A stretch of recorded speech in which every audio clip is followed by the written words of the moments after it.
मिठा तो सा मोहब्बत हुई तो कई कौन वफा है।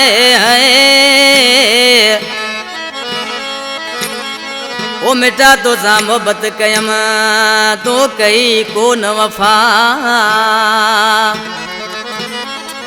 ओ जीवे बेवफा गुलाम कादर कंबराणी चवे।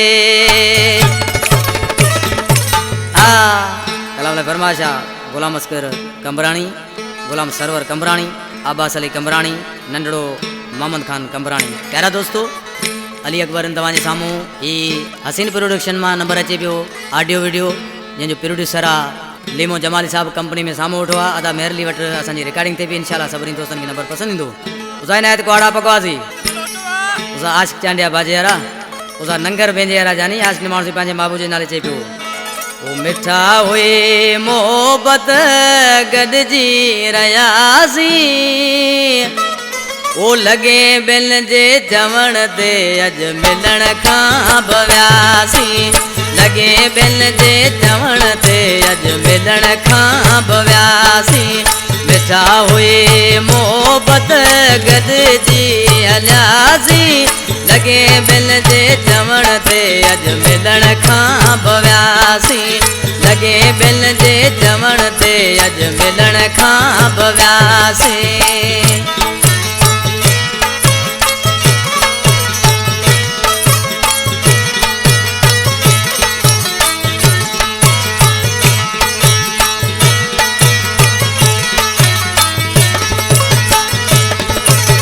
असां रोज़ ईंदा यमाले हुआसीं,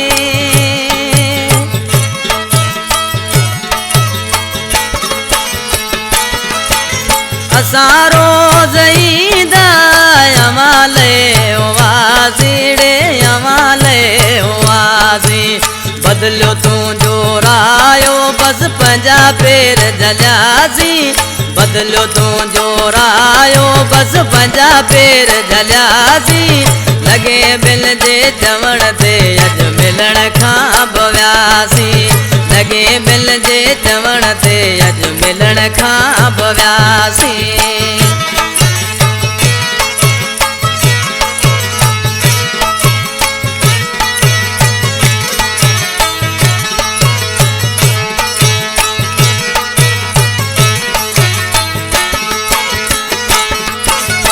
क्यों थींदे ॾाढो ई छॾे तोखे वेंदा।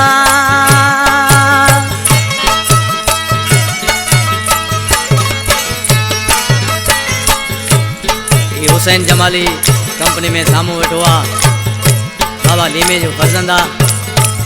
आशिक जे पियो तूं क्यों थींदे ॾाढो ई छॾे तोखे वेंदा रे छॾे तोखे वेंदा।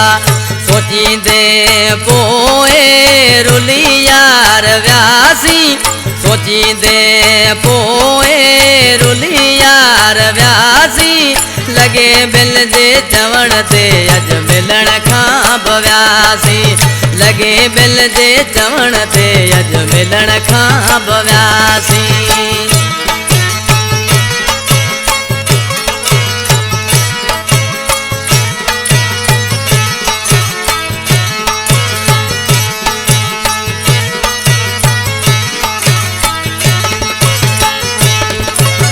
इमाम दिल कंबराणी ते ॾिनी के सलाह थी।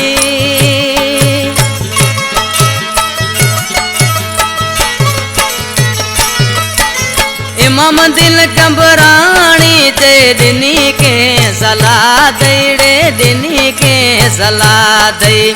दुखनि में सुखनि में दोस्त थी रहियासीं। दुखनि में सुखनि में दोस्त थी रहियासीं। लॻे बिल जे चवण ते अॼु मिलण खां भवियासीं। लॻे बिल जे चवण ते अॼु मिलण खां भवियासीं। मिठा हुई मोहब्बत गॾिजी घुमियासीं। मिठा हुई मोहब्बत गॾिजी घुमियासीं। लॻे बिल जे चवण ते अॼु मिलण खां भवियासीं। सगे बिल जे चवण ते अज मिलण खां बि वियासीं।